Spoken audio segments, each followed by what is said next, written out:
When you were a kid, fairies felt harmless. They were soft, glowing things, tiny wings, gentle laughter, little trails of light drifting through the air. They lived under flowers or inside hollow trees, hiding just out of sight, but never too far away. They left coins under pillows. They fixed broken things. They were magic, but safe magic. You weren't supposed to fear them. If anything, you were supposed to believe in them, because believing meant something good might happen. A lost tooth turned into money. A wish might be granted. A little bit of wonder tucked into an otherwise ordinary world. And for a long time, that version of fairies is the one that stayed. Soft, kind, harmless. But that's not where they started. Long before they were turned into something gentle, before they had wings, before they sparkled, before they became something you'd put in a child's bedroom, people told different stories. Stories that didn't feel magical in the same way. Stories that came with rules, warnings, consequences. In places like Ireland and Scotland, people didn't talk about fairies like they were imaginary. They talked about them like they were real, like they lived just beyond the edge of things, just past the tree line, just outside the light, just out of reach, but never truly gone. They weren't small, they weren't glowing, and they weren't kind. They were something else entirely, something older, something that didn't think like us, didn't feel like us, didn't follow the same rules we do. And if you grew up hearing those stories, you didn't leave them little trinkets because you loved them. You left them out because you were trying to be safe. Milk, bread, honey, offerings, not gifts. Because the beings people used to warn about weren't looking for friendship. They were looking for something else entirely. And the worst part, people didn't believe in them because they wanted to. They believed in them because they thought they had to. Because ignoring them, disrespecting them, pretending they weren't there at all, that's when things went wrong. That's when people disappeared. That's when time slipped. That's when something came back that looked right, sounded right, but wasn't. Before they were ever called fairies, they were called something else entirely. Something that still lingers in old stories, whispered carefully, like saying it too loudly might matter. The Fae. And people didn't leave them gifts. They left them offerings. Welcome back to Hexes, Haunts, and Howls. I'm your host, Cupcake. Today is episode 11 of the Cryptid Files, a series where we explore the creatures that lurk on the edges of folklore and fear. When most people think of fairies now, the image is almost automatic. Something small, delicate, and glowing. A tiny figure with translucent wings, hovering just above a flower, or drifting through the air like a spark of light. There's a softness to them, something gentle, almost comforting. They giggle, they play tricks, sure, but harmless ones. Mischief, not malice. They help more than they hurt. They fix things. They guide you when you're lost. They leave little signs that magic still exists in this world, if you're willing to believe in it. It's the kind of image that feels safe enough to give to children. The kind of magic that tucks easily into bedtime stories. And that version didn't just appear out of nowhere. Over time, fairies became smaller, softer, kinder. Stories were rewritten, details were smoothed out. The sharp edges, the parts that didn't sit right, the parts that felt a little too real, those started to disappear. Instead of warnings, we got wishes. Instead of rules, we got imagination. Instead of fear, we got something marketable, something bright, something harmless. And now, when people hear the word fairy, they don't think of danger. They think of magic in its safest form. But that version, the one with wings and light and laughter, it doesn't match the stories people used to tell when they believed these beings were real. Because originally, there was nothing soft about them. Nothing small, nothing safe. And the more you look at the modern version, the more it starts to feel less like a memory of what they were, and more like a way to forget. That version didn't come from folklore. It came from softening something people used to fear.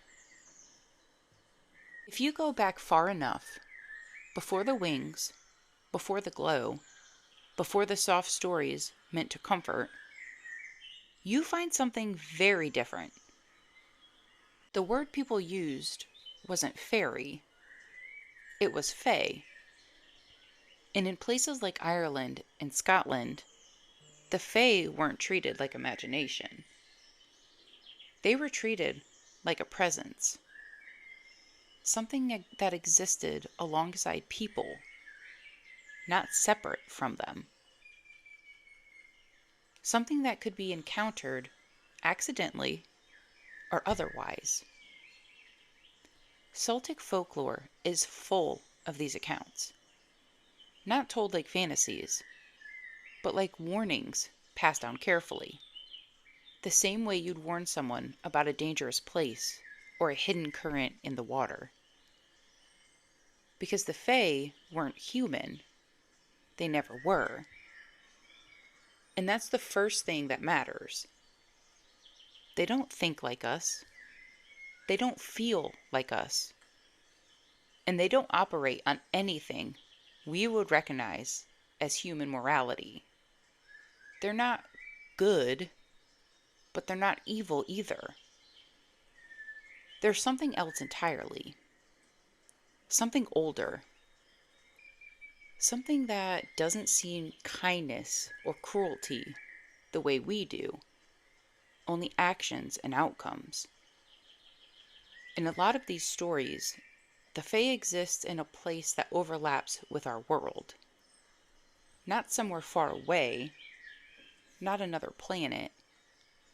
Right here, just slightly out of reach.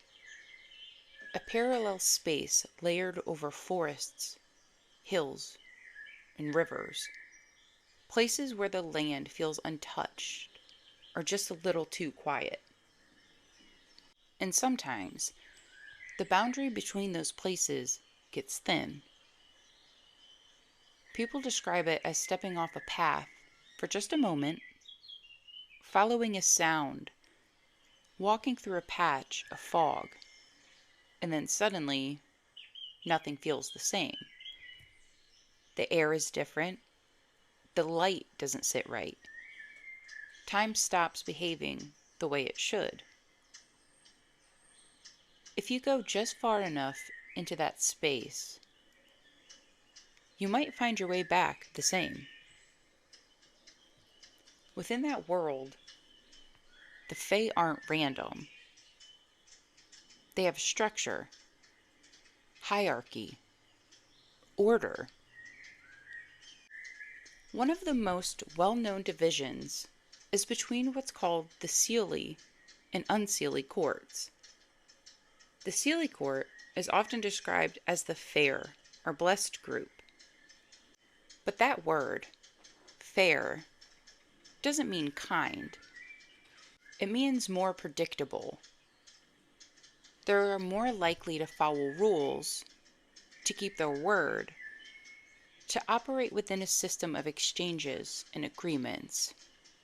If you respect them, if you follow the rules exactly, you might leave an encounter unharmed. Might.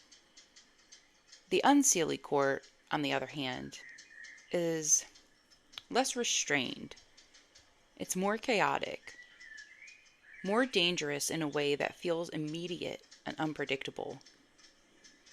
They're the ones most often associated with outright harm, leading people astray, causing illness, or worse.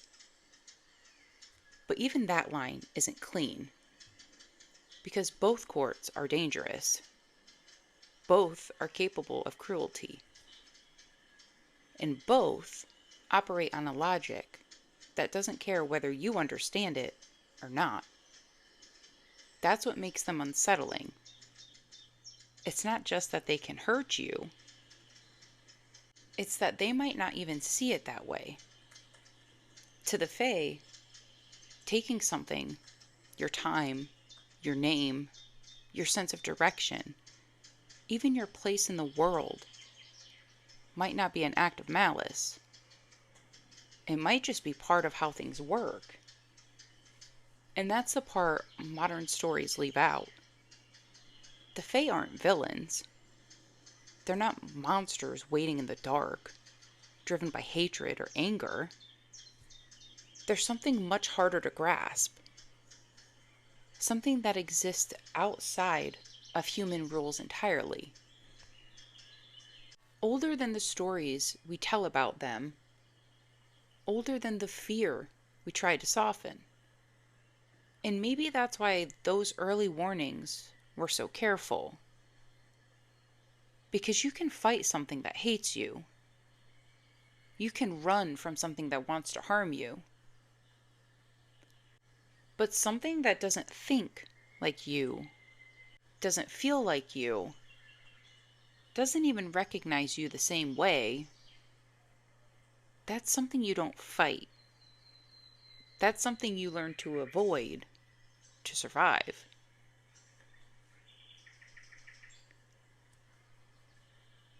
If there's one part of Fae folklore that survives across generations, it's not the stories about what they look like.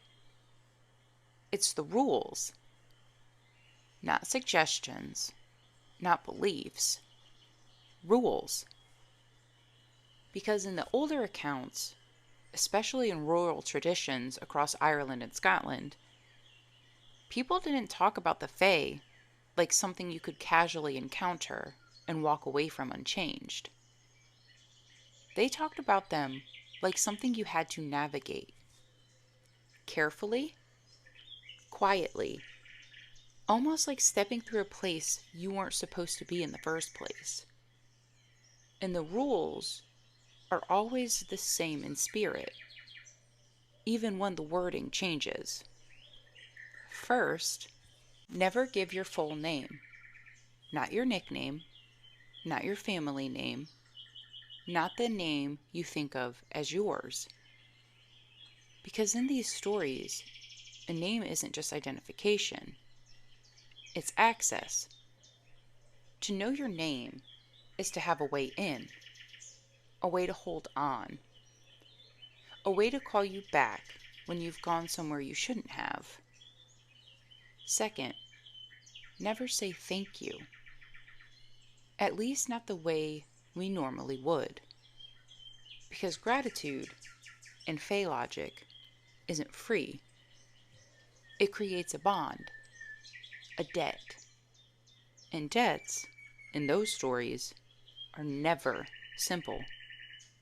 They accumulate, they linger, they can be collected later in ways you don't agree to at the time. Third, don't accept gifts.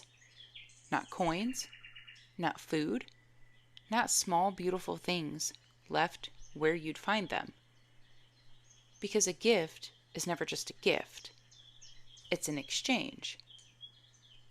And once you accept it, you're part of the exchange, whether you understand the terms or not.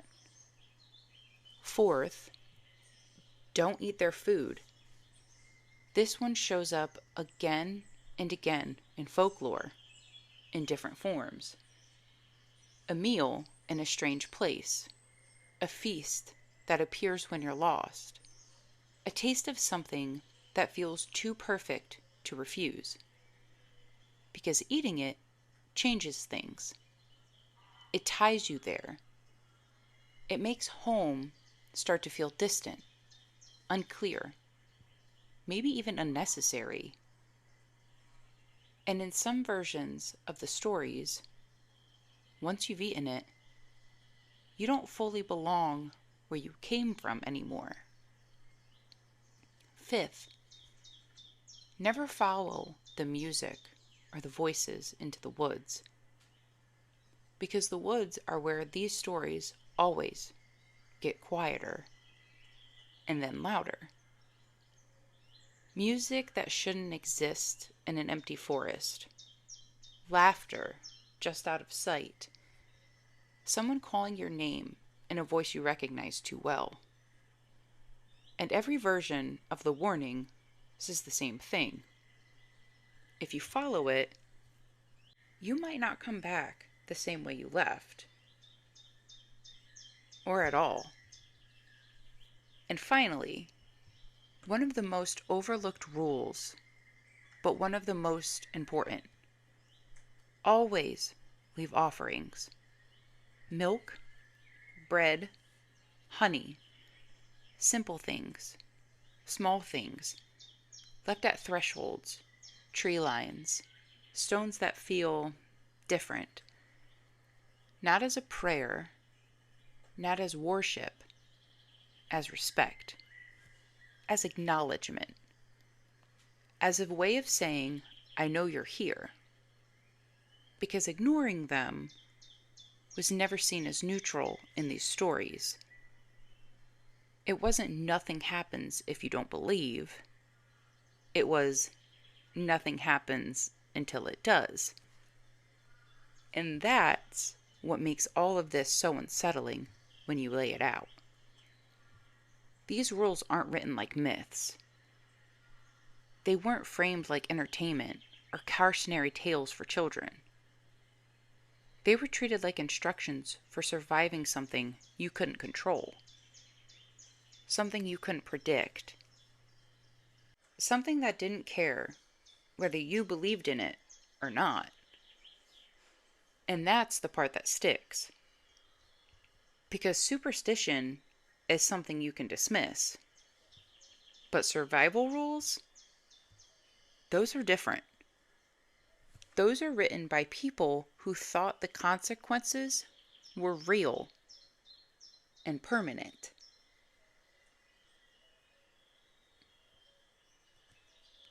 The stories tied to the Fae, none of them linger the way the Changeling stories do. Because this is where the folklore stops feeling distant and starts feeling personal. Across older Celtic traditions, there was a belief that children were not always safe from being taken. Not in the way we think of kidnapping today, but something quieter, stranger. A belief that the Fae could take a human child and leave something else behind in its place. A replacement, a changeling. And in these stories, It wasn't always immediate. Sometimes the child would seem fine at first, and then things would start to shift. Small changes, easy to dismiss at the beginning, but over time, families began to notice patterns that didn't fit what they knew of their child. Sudden illness that didn't respond the way illness should. A body that seemed weaker, colder, unfamiliar in its reactions. Sleep that didn't feel restful anymore. Eyes that didn't quite meet the same way. And then the behavior changes. Personality shifts that were hard to explain without sounding like something was wrong in a way that had no name. A child who was once lively would become withdrawn, or a quiet child becoming strangely alert in the ways that felt unnatural. Not necessarily violent, not always frightening in a loud way, just wrong in a way that built slowly. And that's where the folklore becomes more unsettling. Because the people telling these stories didn't always believe their children had died. They believed their child was still there, somewhere, buried underneath whatever had taken their place. And what stood in front of them was something that looked right, but didn't feel right. And that phrase appears again and again in variations across accounts. Not my child anymore. In older belief systems, this wasn't just a metaphorical fear. It was a framework for explaining something they couldn't understand. Sudden developmental changes, unexplained illness, behavioral shifts that didn't match expectation or experience. And without modern medical language, without psychology as we know it today, people reached for the only explanation that it fit an emotional weight of what they were seeing. Something had taken them. Something had left something else behind. In some traditions, there were ways to try to reveal a changeling. Tests, rituals, small acts meant to provoke a reaction that would expose what was really there. In others, there was no solution at all. Only fear. Only uncertainty. Only the unbearable idea that a person you were looking at might not be who you thought they were. And that's what makes these stories so heavy compared to the rest of Fae folklore. Because this isn't about strangers in the woods or voices in the dark. This is about the home, about family, about the most intimate kind of loss. One where the body is still present, but something essential feels gone, or changed, or replaced. And whether you interpret these stories as literal belief, cultural memory, or attempts to explain things that had no language at the time, the emotional core stays the same. Fear of change that can't be reversed. Fear of something you love becoming something you don't recognize. And the helplessness that comes with not knowing what to do next. Because in every version of the changeling story, that uncertainty is the worst part. Not the taking, not the replacement, but the question that never fully gets answered. Is the person you love still in there? Or is something else already looking back at you?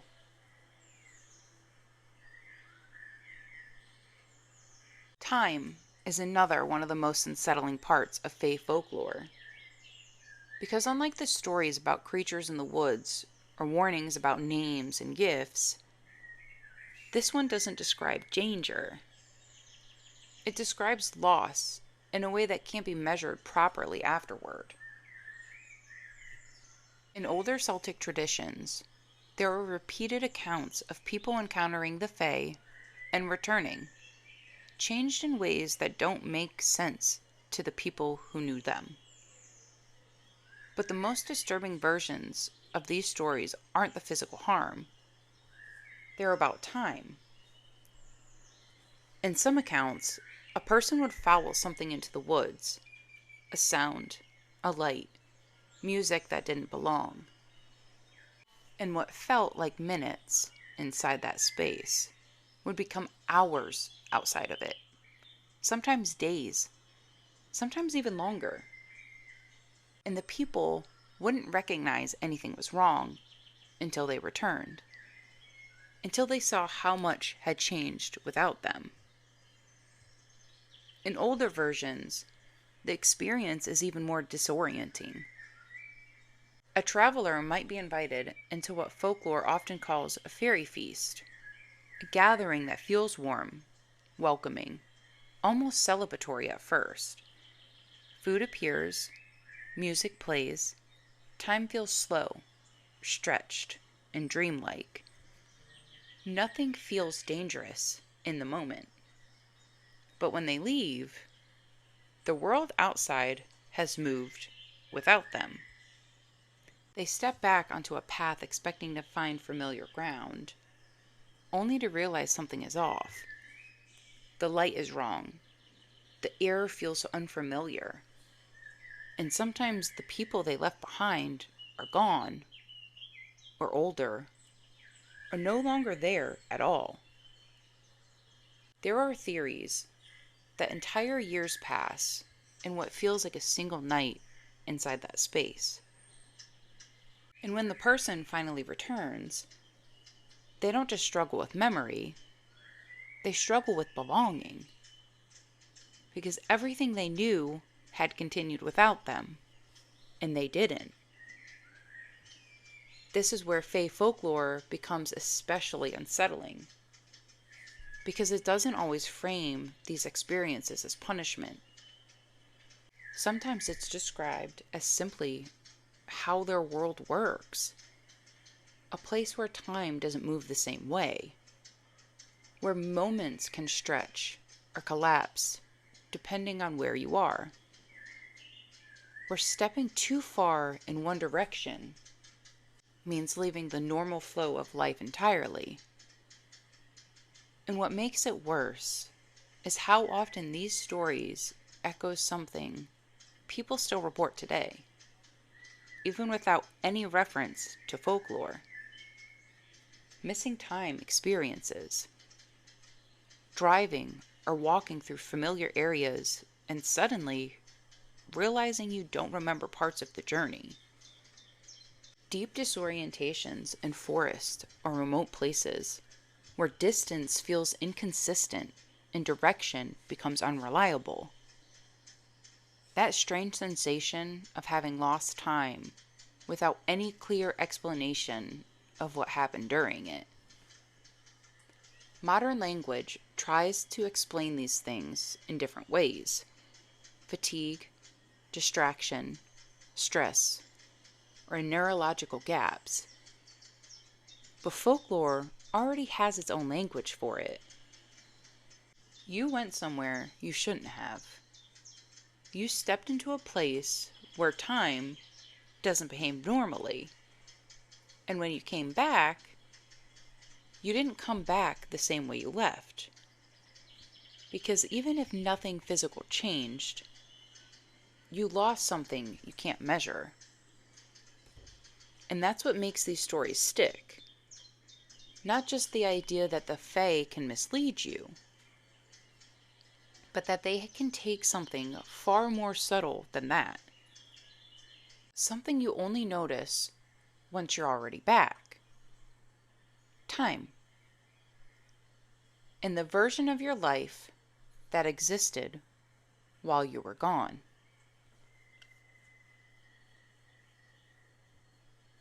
When these stories crossed the ocean, they didn't disappear. They just changed shape. Early settlers carried their beliefs with them into the New World. Stories that had been told for generations in places like Ireland and Scotland. And when they arrived in what is now the United States, they found something that felt familiar in a different way: wilderness, deep forests, mountains that stretched further than the eye could comfortably understand. And in that kind of landscape, old fear has a way of taking root again. Nowhere is this more present in folklore than the Appalachian Mountains, a place already rich with stories of its own: isolated communities, dense forests, winding trails that seem to change when you're not looking directly at them. And over time, something interesting happened. The old world stories didn't stay exactly the same, but they didn't vanish either. They blended. So you start to hear things like voices in the woods when no one is there. Not clear enough to understand at first, just close enough to make your head turn. Footsteps behind you on trails that were empty seconds ago. Or the sense that something is watching, not in a predatory way, but in a way that feels aware, intentional. One of the most reported warnings in Appalachian folklore is simple: don't whistle at night. On the surface, it sounds like superstition, a way to keep children from wandering, a habit passed down without explanation. But in these stories, it's never just about noise, it's about response, because whistling is answered. And sometimes what answers isn't human. Then there are the stories of being lured off the path, a familiar voice calling your name from just out of sight, music drifting through the trees where there should be silence, lights appearing where there are no roads, no houses, no reason for them to exist. And every version of these warnings carry the same weight. If you follow it, you might not return the way you left, or you may return changed in ways no one can quite explain. And in some of the older accounts, people didn't describe these encounters as random events. They described them as rules being broken. You went too far. You answered when you shouldn't have. You stepped off the path when you were told not to. So they adapted. They left offerings, small things placed at the edge of property lines or near the tree line: milk, bread, coins, food left quietly, without ceremony. Not worship, but precaution, respect. A way of acknowledging that the forest was not empty, that something lived in it. Something that didn't need to be seen to be present.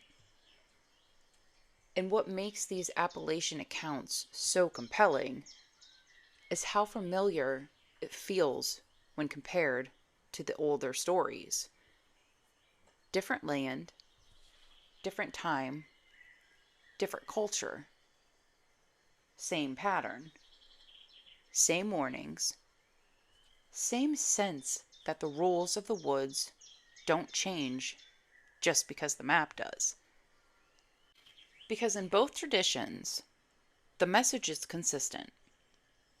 The forest is not just a place you walk through, it's a place you enter, and once you're inside it, you are no longer the only thing making decisions about where you end up. That's why these stories survived here, because they fit too well. Because the land itself invites them. And because for the people who lived close enough to the trees to hear them at night, it never felt like imagination. It felt like memory. And maybe that's why these old stories didn't fade out when they reached America. They just found new places to live, new names, new roads, new warnings, but the same feeling underneath it all. The land didn't change. The names did. At this point, the question almost asks itself, what are the Fae, really? Because if you look at everything we've covered so far, the warnings, the rules, the encounters, the time distortions, they don't sit neatly in any one category. Not in folklore, not in modern cryptid hunting, not even in the way we usually define creatures. So where do they belong? Are they cryptids? In the traditional sense, cryptids are supposed to be unknown animals, something physical, something biological, something that just hasn't been classified yet. Things like sightings, footprints, evidence you could, in theory, study. But the Fae don't behave like that. They don't leave consistent physical traces. They don't fit biological logic. And they don't repeat in predictable, measurable ways. So if they aren't cryptids, then what are they? Some would say spirits, but even that doesn't fully fit either. Because spirits, in most cultural frameworks, imply something tied to death, memory, or the afterlife. A lingering echo of a life that was once human. The Fae, in older accounts, were never described as human at all. They were something else entirely. And that brings us to the third idea that often gets brought up in modern interpretations. Something harder to define, but increasingly used as a catch. All for experiences that don't behave like anything else. Interdimensional beings. Not necessarily aliens in the traditional sense, but entities that exist alongside our reality rather than within it, overlapping it, sliding in and out of perception depending on conditions we don't fully understand. And suddenly, the Fae start to feel like they belong in that category too. Not because it explains them, but because it doesn't rule them out. That's the unsettling part. They don't fit cleanly anywhere. They sit in the gaps between explanations, between folklore and observation, between belief and experience. And if you zoom out even further, the Fae aren't alone in that space. Across cultures, countless amounts of trickster-like entities, beings that bend perception, distort reality, mislead travelers, and operate on rules that feel consistent only within their own logic. Some traditions describe forest spirits. Others describe shapeshifters. Others describe voices, lights, or presences that behave more like intelligence than creature. Different name, different cultures, same patterns. Even in modern discussions of high strangeness encounters, you'll sometimes hear similarities to fear-based folklore from other regions. Stories where identity, direction, and perception itself become unreliable in the presence of something that doesn't behave like anything that belongs in this world. Not just something that hides in the woods, but something that changes how the woods behave around you. And that brings everything back to the same uncomfortable questions. Are the Fae physical? Do they exist in a way that can be measured, seen, captured, understood? Or are they something else entirely? Something that only becomes visible under certain conditions, certain places, certain states of mind? Or maybe the question isn't what they are. Maybe the real question is why so many cultures, separated by oceans in time, describe something so similar.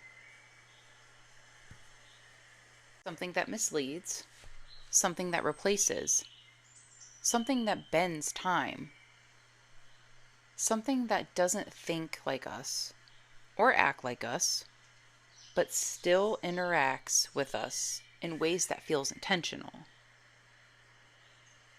And if you strip everything else away, the wings, the myths, the modern interpretations, you're left with something simple. A presence in the woods. A presence that reacts when you cross its path. And a long history of people coming back with the same warning. Don't try to define it too quickly. Because whatever it is, it doesn't stay in one category for long. There's a point in every old story where it stops being a warning and starts becoming entertainment. And for the Fae, that shift changed everything. As industries spread across places, people moved away from the landscapes where these stories lived. Dense forest became farmland. Small villages became cities. The night got brighter. The wilderness got smaller. And with that distance came reinterpretation. Because it's hard to fear something you no longer live beside. It's even harder to keep fear alive when your world is made of streetlights instead of tree lines. So the Fae began to change. The sharp edges of the stories, the rules, the consequences, the warnings, started to soften. The more frightening details were left behind, or reframed, or quietly forgotten. What remained was aesthetic, magic, wonder, small glowing figures instead of unseen presences in the dark. And over time, fear turned into fantasy.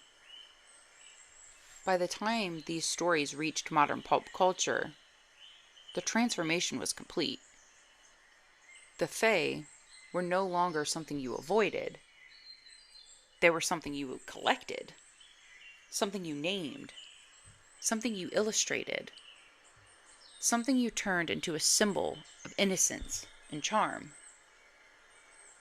Media played a huge role in that shift. Children's books, films, and illustrations, all of them took fragments of older folklore and reshaped them into something safe enough to be comforting. Something you could put in a nursery instead of something you'd warn your children about before they walked into the woods alone. And in that process, the original meaning didn't just fade, it was replaced. Because the Fae were never just cute or magical in the older accounts. They were bound to rules, to respect, to consequence. But those ideas don't translate easily into modern storytelling.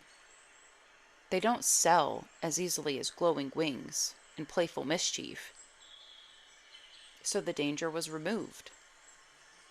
And once the danger was gone, the Fae became something else entirely. Something easier to believe in and easier to forget. But folklore doesn't disappear just because it's been rewritten. It lingers underneath the version people prefer, in habits, in warnings, in old sayings that survive long after their meanings were lost, in stories that feel a little too similar even when they come from different places. And sometimes, if you look closely enough at the original versions, the ones before they were softened, you start to notice something uncomfortable. The modern fairy isn't a discovery. It's a translation, a safer interpretation of something people once took very seriously, something they didn't approach with imagination first, but with caution. And that's the real shift. Not that we stop telling stories about the Fae, but that we stop telling them as if they might still matter in the same way. We didn't discover fairies. We rewrote the Fae.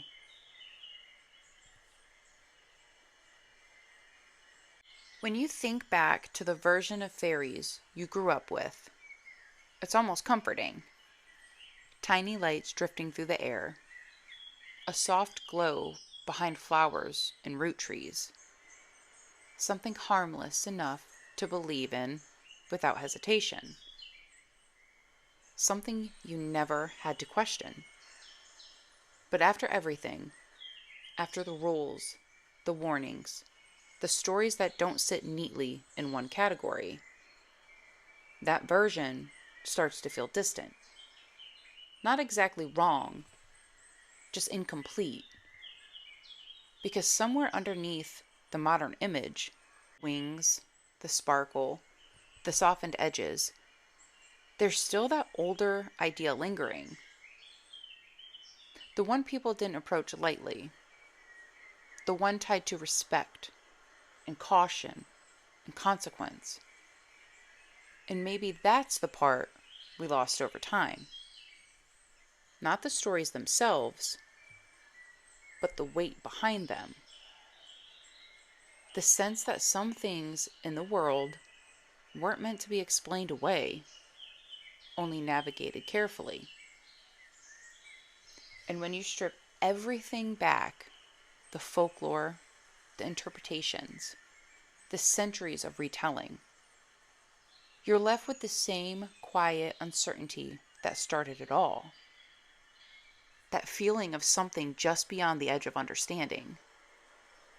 Something close enough to notice, but not close enough to define. So if there's one thing to carry out of all of this, it's not fear.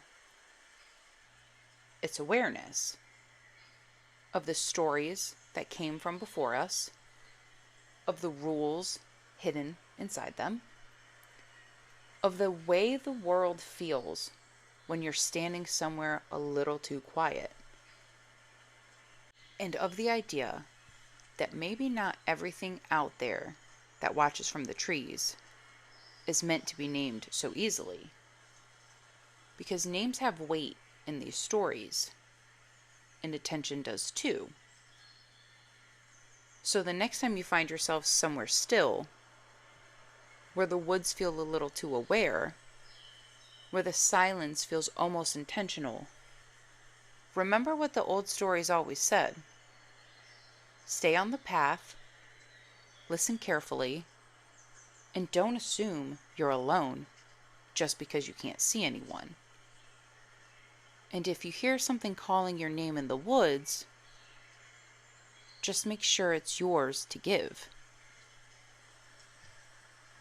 If you've had an encounter, heard something you can't explain, or have a story you've carried with you that doesn't quite fit anywhere else, send it in. As always, all stories will remain anonymous. You can submit your stories to hexes, haunts, and howls at gmail.com. Again, that's hexes, haunts, and howls at gmail.com. It will be linked in the description of the episode. Thank you for listening to Hexes, Haunts, and Howls. I'm your host, Cupcake. Until next time, stay sweet.